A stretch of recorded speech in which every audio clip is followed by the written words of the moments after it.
Muy buenas noches, saludamos también a las personas que se conectan a través de nuestro canal en YouTube. Bienvenidos. Esta noche queremos hablar un poco sobre fruto de labios. ¿Cómo dice el título acá? Fruto de labios. Está en Hebreos capítulo 13. El contexto de esta escritura es los deberes cristianos. Entonces, está diciendo que la carta a los Hebreos es un paralelo entre el Antiguo y el Nuevo Testamento, hablando de la persona de Jesucristo como mayor que Moisés, el mediador del Antiguo Testamento, como mayor que los ángeles, como mayor que todo, absolutamente todo lo creado. Y en el capítulo 11 habla de la fe, y dice lo que es la fe. Pues la fe, la certeza de lo que se espera, la convicción de lo que no se ve. Y luego dice que por ella alcanzaron buen testimonio los antiguos. Y el escritor de Hebreos, que creo, en mi opinión, que es el apóstol Pablo, termina diciendo que el tiempo le faltaría para contar de todos esos héroes de la fe, ¿sí? Que no le alcanza ni la tinta, ni la pluma, ni el pergamino para escribir todo lo que hicieron. Ya en el capítulo 12, entonces, después de haber hablado de la fe, dice: por lo tanto, nosotros, teniendo alrededor nuestro tan grande nube de testigos, despojémonos de todo peso y del pecado que nos asedia, y corramos la carrera que tenemos por delante. Entonces, después de haber hablado de la fe, habla de una acción, como una carrera que tenemos que correr, algo que nosotros debemos hacer. Y ya terminando el capítulo 12, entonces viene el 13, que no es ninguna revelación. Después del 12 viene el 13, que son los deberes cristianos. Entonces, los deberes cristianos tienen que ver con lo que nosotros hablamos también, ¿sí? Tienen que ver también con lo que nosotros hablamos. Dios va a tratar con nuestras palabras. Entonces, el título que le hemos dado está basado en el mismo texto que habla de fruto de labios. Pero fíjense que no habla como tradicionalmente la gente dice: es que las palabras se las lleva el viento. O sea, como diciendo, bueno, las palabras al fin y al cabo no son nada importantes. Pero la Biblia habla de fruto. Incluso este año que está terminando estudiamos un poco los proverbios en los grupos familiares y veíamos que la Biblia dice que del fruto de tu boca comerás, de los dichos de tu boca comerás. Entonces habla que la muerte y la vida están en el poder de la lengua, y la Biblia habla mucho sobre nuestras palabras.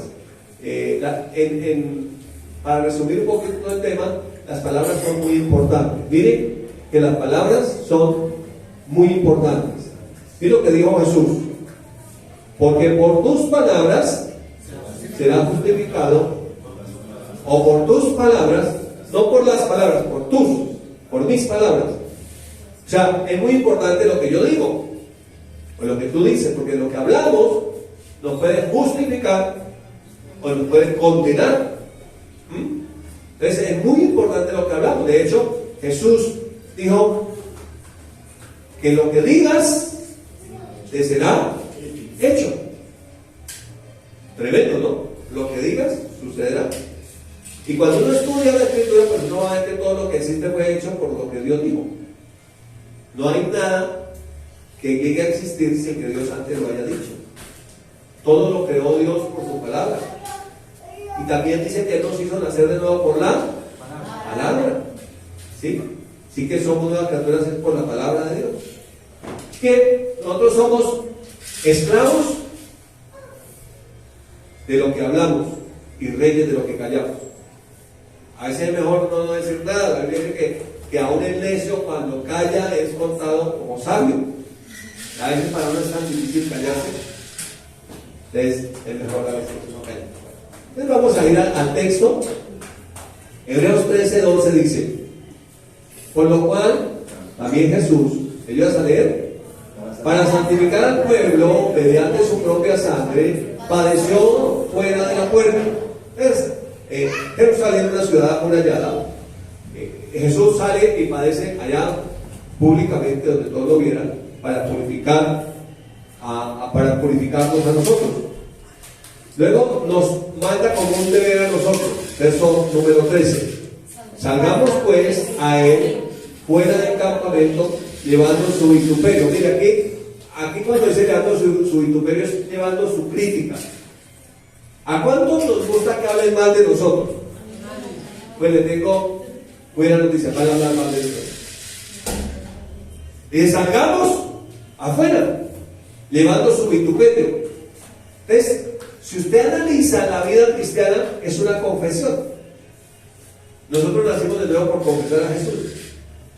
Vivimos confesándolo a Él. Los antiguos creyentes murieron por no cambiar la confesión.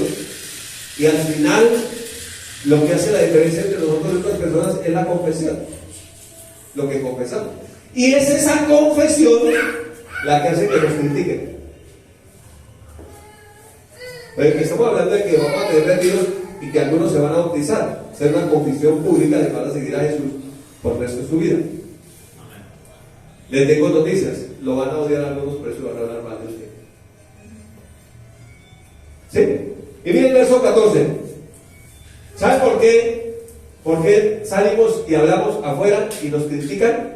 Dice, porque no tenemos aquí ciudad permanente, sino que buscamos la porvenir. En otras palabras, no somos de aquí. ¿Qué nos importa lo que digan aquí si es que no somos de aquí? Somos de allá del cielo. Entonces, salimos, hablamos de Jesús y que hable más de nosotros no nos importa. Es un deber que tenemos de hablar de Jesús. Y sabemos que el resultado va a ser que muchos nos van a criticar. Pero tenemos algo claro: no somos ciudadanos de esta tierra. Esta no es nuestra ciudad permanente. ¿Están contentos por eso? Que si aquí hay caos, hay problemas, tranquilo, esta no es nuestra ciudad permanente. Este simplemente es un campamento. No se amañe mucho aquí. Buscamos una ciudad por venir. Qué alegría, qué entusiasmo. Buscamos una ciudad mejor. Tanto que luchamos que por la corrupción, donde vamos no hay corrupción. Que por el desorden, donde vamos no hay desorden. Allá es todo perfecto. Amén. Y miren lo que agrega el verso número 15.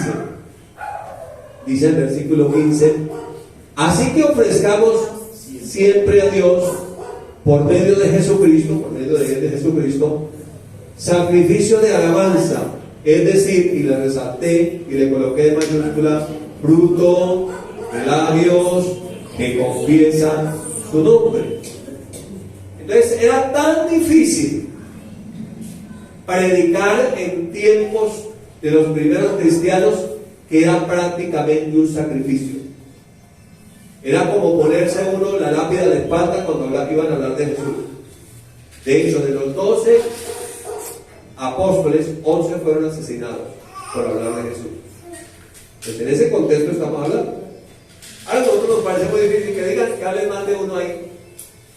Al fin y al cabo no nos tocó nada difícil. ¿Sí está conmigo aquí? No nos tocó nada difícil.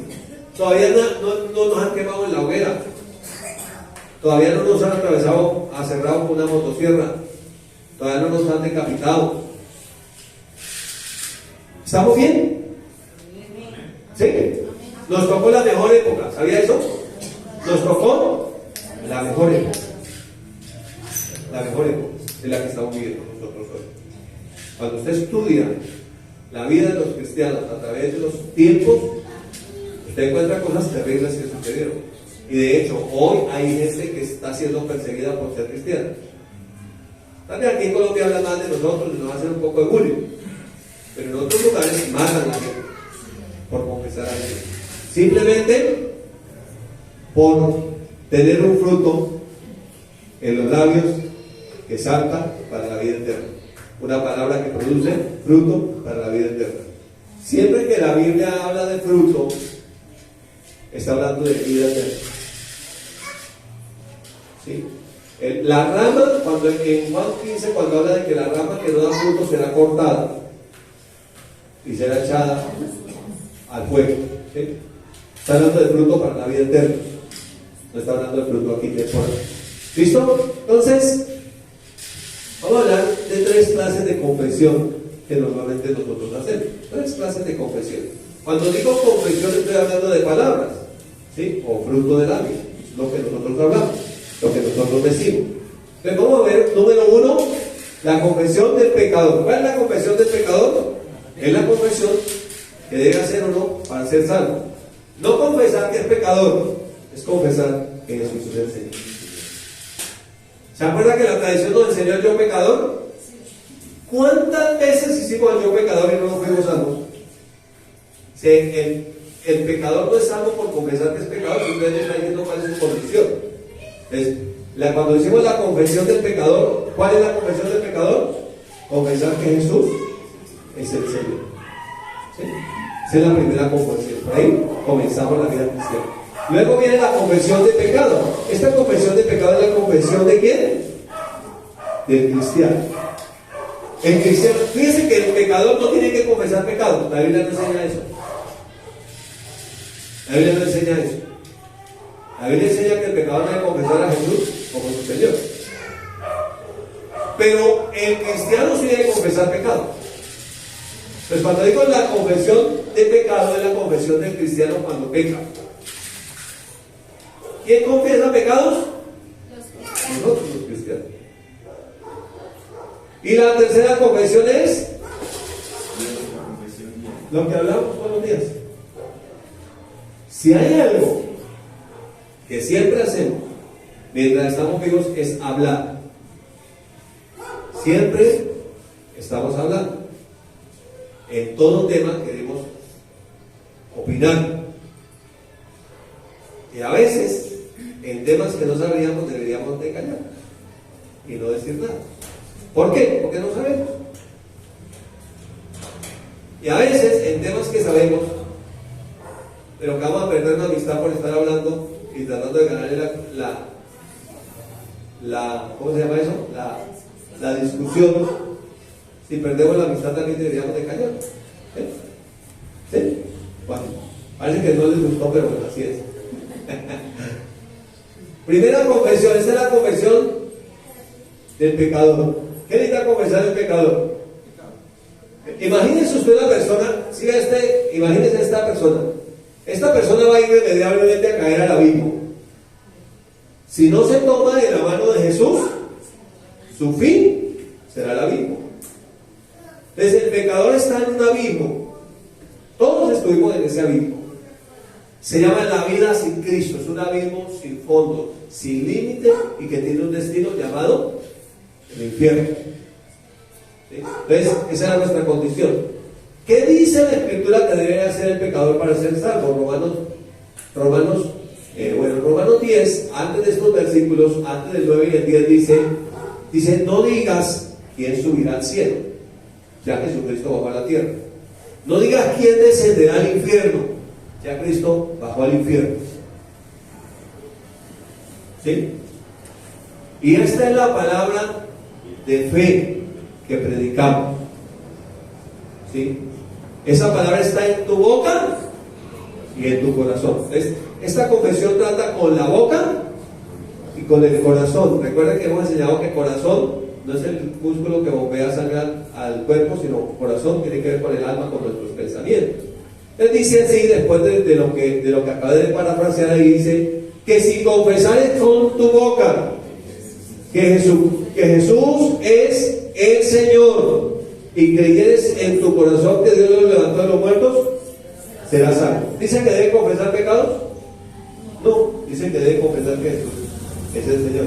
Y que si lo confiesa con la boca creyendo en el corazón, entonces el resultado es que será salvo.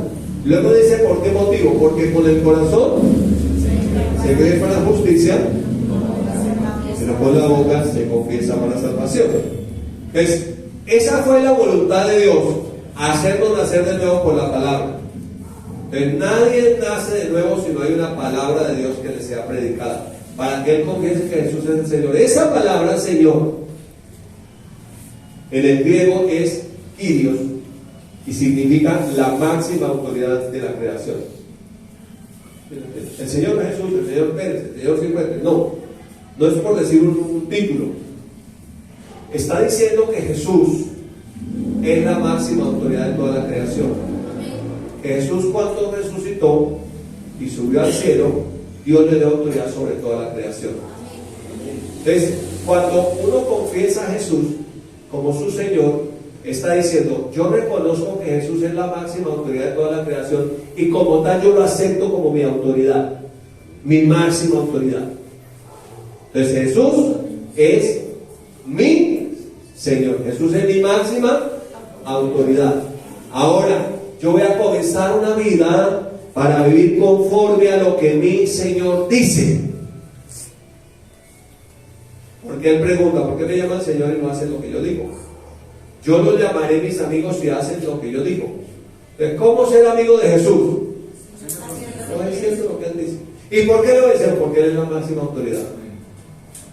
No hay mayor autoridad en la creación que la autoridad que tiene Jesús. ¿Sí es claro? Él es la máxima autoridad de toda la creación. De hecho, la Biblia dice que Jesús, después de haber sido humillado hasta lo máximo, lo sumo, que dejó de ser Dios, descendió a la condición humana, estando en su condición humana, se humilló, fue obediente hasta morir de la peor muerte que podía morir un reo, que era en la cruz, clavado en una cruz, desangrarse ya clavado en una cruz. Entonces dice, por lo tanto Dios lo exaltó hasta lo sumo y le dio un nombre que es sobre todo nombre, para que del nombre de Jesús toda rodilla se doble. En el cielo, ángeles; en la tierra, seres humanos; debajo de la tierra, en el infierno, demonios; y toda lengua confiese que Jesucristo es el Señor, para la gloria del Padre. Le voy a decir una cosa: llegará el momento donde todo ser creado en el cielo, en la tierra y debajo de la tierra se arrodillará y dirá: Jesús es el Señor. Lamentablemente algunos seres humanos ya están en el infierno y es demasiado tarde. Lo están reconociendo, sí, pero ya no es tiempo de salvación. Sin embargo, todos un día tendrán que doblar su rodilla y reconocer la autoridad de Jesús. Mejor hacerlo en ese tiempo, ¿no le parece? Porque este es el tiempo aceptable, este es el día de salvación, este tiempo. Entonces, así inicia la vida cristiana. La vida cristiana inicia confesando que Jesús es mi máxima autoridad, porque Él es la máxima autoridad de todo lo creado. Él tiene toda la autoridad en mi vida, que yo le he dado a Jesús la autoridad sobre toda mi vida. Y entonces ahí ocurre un milagro. Mi espíritu sale de las tinieblas, viene a la luz, viene a tener comunión con Dios. Vengo a ser una nueva criatura, vengo a ser hijo de Dios, vengo a ser ahora ciudadano del cielo. Ese es el milagro más grande que puede ocurrir. No me fui al abismo, Jesús me rescató. ¿Sí? ¿Están contentos por eso? Así comienza la vida cristiana. ¿Cómo comienza? Con una confesión. La confesión del pecador. ¿Cuál es? Jesús es mi Señor. Entonces, ¿qué está diciendo ahí? Que el pecado no es mi Señor. Jesús es mi Señor. Y como Jesús es nombre sobre todo nombre, a partir de ahí y reconociéndolo como tal, entonces reconocemos que cualquier otro nombre, sea de enfermedad o de circunstancia que uno tenga que vivir en la vida, se tiene que someter al nombre de Jesús. Porque Él es nombre sobre todo nombre que se nombra. Él es Señor sobre toda la creación. Por eso es que cuando usted ve que los demonios, cuando Jesús estuvo en la tierra, venían y veían a Jesús, se amedrentaban, se asustaban. Viniste a atormentarnos antes de tiempo, le decían, porque reconocían quién es Jesús. De hecho, cuando los hijos de Exeba trataron de liberar a un endemoniado, porque veían que Pablo y los discípulos echaban fuera demonios en el nombre de Jesús, ellos también usaron el nombre de Jesús para echar fuera esos demonios. Los demonios se le pararon y dijeron: nosotros sabemos quién es Pablo, reconocemos quién es Jesús, pero ustedes quiénes son. Y dice la Escritura que le dieron una golpiza, lo desnudaron y lo mandaron así muerto para la casa. Se llama autoridad espiritual. O sea que en el mundo espiritual los mismos demonios reconocen también qué autoridad espiritual tiene uno. ¿De verdad, no? Es algo espiritual que sucede. ¿Listo? Número 2, la confesión nuestra. ¿Se llama la confesión de qué? De pecado. Es cuando ya venimos a Cristo Hablamos que de una guía segura, está ahí, para los que no lo han visto, está ahí en el canal, se llama Una Guía Segura, y hablamos del Espíritu Santo, y dijimos que el Espíritu Santo nos guía a través de la voz del Espíritu, que se llama la conciencia. Pues cuando ya venimos a Jesús, digamos que esa conciencia se despierta, queda sensible, porque es el medio a través del cual Dios nos va a guiar. Sí, en el 99% de las veces Dios nos va a guiar a través de la conciencia, que es la voz de nuestro espíritu. Entonces, cuando nosotros pecamos, ¿qué pasa con esa voz? Nos acusa. Nos acusa. Entonces, ¿cómo limpiamos la conciencia? Confesando que pecamos. La conciencia se limpia. Entonces dice 1 Juan 1:9, hablando de esa confesión del cristiano, esa confesión dice: si confesamos nuestros pecados, para los cristianos, Él es fiel y justo para, número 1, perdonar nuestros pecados, y número 2, limpiarnos de toda maldad. Entonces Él nos perdona los pecados y la conciencia queda limpia para poder seguir recibiendo información de Dios. Entonces, entre otras cosas, cada vez que uno toma la cena del Señor, uno hace una confesión de pecados. ¿Sí? ¿Sí ha visto eso? Uno se presenta como cuenta con Dios, dice: Señor, pues otra vez me paré, y uno tiene la oportunidad de confesar los pecados. Algunos equivocadamente dejan la cena servida, no confiesan los pecados porque dicen que no han sido capaces de cambiar. Quiero decirle una cosa: nosotros en nuestras propias fuerzas ninguno es capaz de cambiar. Por eso la Biblia dice que teniendo un abogado defensor, a Jesucristo, el Hijo de Dios, ¿sí?, que Él está allí para defendernos, entonces lo que debemos hacer es que confesar. Es como cuando una persona que está acusada de algo va donde el juez y confiesa. Y dice: yo confieso que soy culpable. Entonces el abogado defensor sale y dice: sí, su señoría, qué pena, ya se pagó la fianza. Aunque él es culpable porque se haya cometido esa falta, como ya se pagó la fianza, queda libre. Eso es lo que sucede. No es que nosotros no hayamos hecho nada, sino que ya Cristo pagó. Entonces, cuando confesamos los pecados, lo que reconocemos es que ya Él pagó, que todos los pecados están bajo la sangre de Cristo. Y entonces, al hacer eso, nuestra conciencia otra vez queda limpia para poder seguir escuchando al Señor. Miren lo que sucedía con los primeros cristianos en el libro de Hechos, en el capítulo 19, el verso 18, hablando de los primeros cristianos, dice: y muchos de los que habían creído venían. Ya habían creído, ¿cierto? ¿Y qué venían? Confesando y dando cuenta de sus hechos. ¿Les venían? Confesaban. Ahora, la tradición, ¿qué hizo? La tradición pervirtió ese principio. Entonces la tradición dijo: ahora tienen que venir delante de un hombre y confesarle todos los pecados. La Biblia no enseña eso. La Biblia enseña que nosotros confesamos los pecados delante del Señor. Confesamos que hemos pecado delante de Él, y que cuando nosotros confesamos, Él hace dos cosas: nos perdona y nos limpia. Entonces lo que estamos haciendo cuando confesamos pecados es cuidar nuestra conciencia, porque algunos equivocadamente, ignorando el principio, entonces lo que dicen es: le paré, ya no soy digno, ya no tomo la cena del Señor, ya no me congrego, ya no, porque ya yo estoy mal. Pues le quiero decir una cosa: mientras estemos en este cuerpo, siempre vamos a tener esta batalla. La Biblia en Gálatas dice que el espíritu y la carne se oponen entre sí, que hay una lucha entre los dos. ¿Qué es lo que hace que haya esa lucha? La conciencia del espíritu nacido que dice: pilas con esto, arregle esto, no conteste así, no hable así. Entonces uno vive esa lucha permanentemente. ¿Hasta cuándo? Hasta que este cuerpo sea redimido.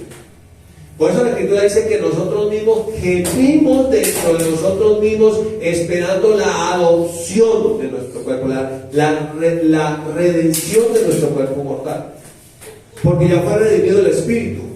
Entonces, en la conciencia, cuando hablamos del espíritu, estamos viviendo cuándo llegará el momento en que ya. Pablo lo dijo de esta manera: miserable de mí, ¿quién me librará de este cuerpo de muerte? Entonces, dentro de nosotros hay una lucha. Pero ¿cuál es la salida? confesar el pecado. Ahora, si ofendimos a una persona, ¿cuál es la salida? Pedirle perdón.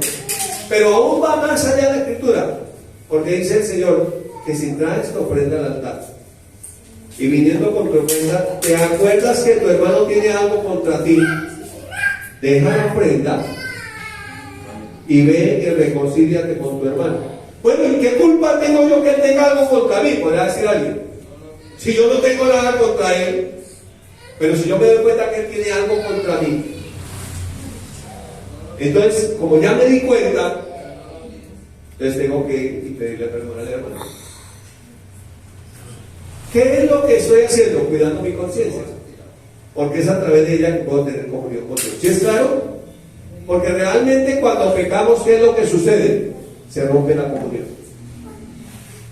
¿Sí es claro? La comunión con Dios se rompe. Por eso tenemos que venir reconociendo que hemos pecado para recibir perdón y limpieza y volver a restablecer la comunión con Dios.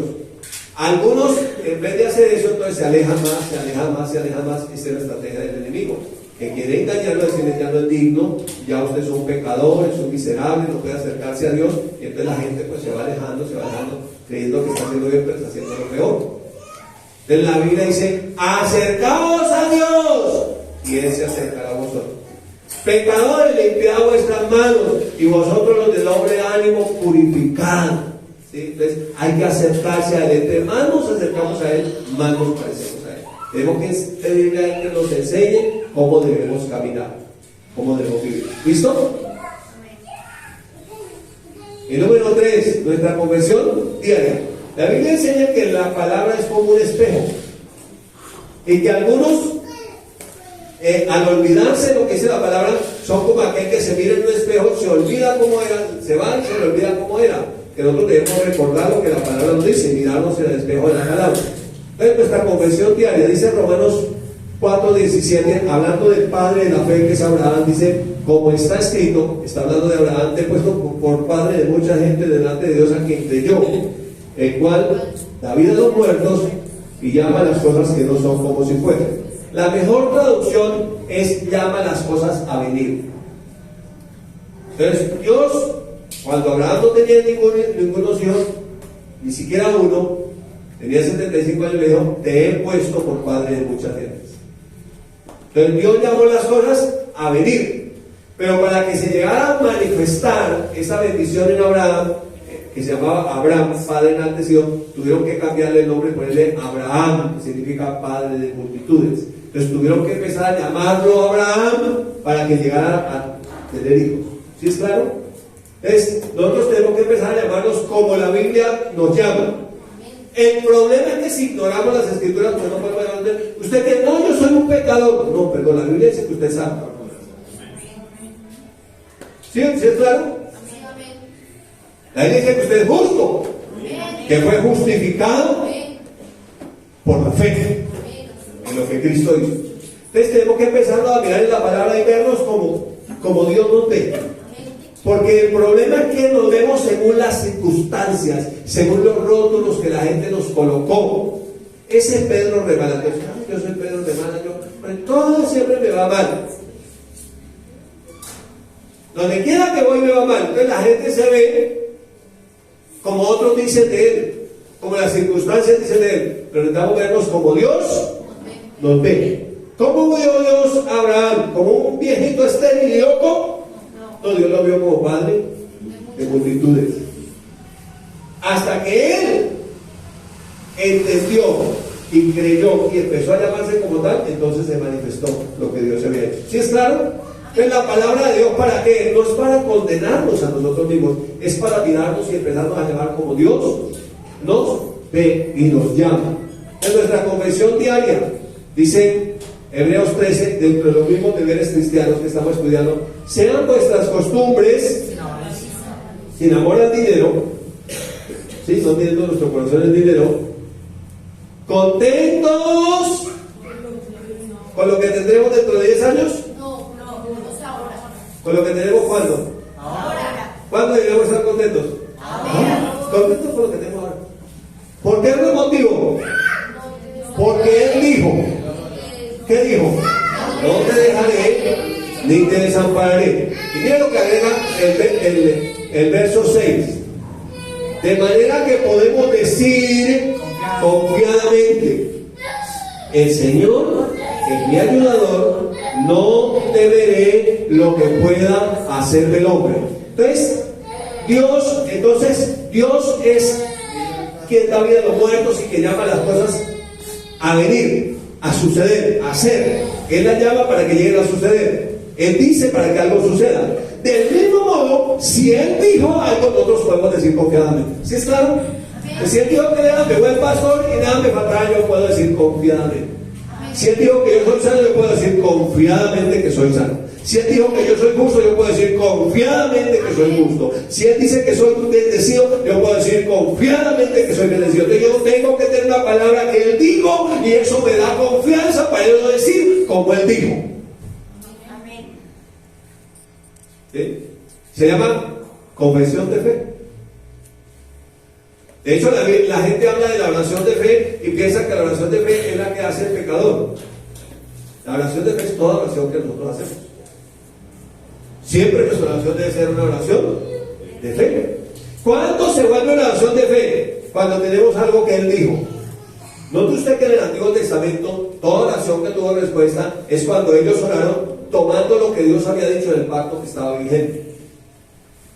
Entonces nosotros tomamos lo que Él dijo, y como Él dijo, nosotros podemos decir. Por eso la Escritura dice: pero teniendo el mismo espíritu de fe conforme a lo que está escrito, creí, por lo cual hablé. Nosotros también creemos, por lo cual también hablamos. Pero luego dice: sabiendo que el que resucitó a Jesucristo de los muertos, a nosotros también nos resucitará, nos levantará y nos presentará juntamente con Él. Entonces no es hablar por hablar, es hablar porque sabemos lo que Él dijo, sabemos lo que Él hizo, sabemos quién es Él, pero también sabemos quiénes somos nosotros en Él.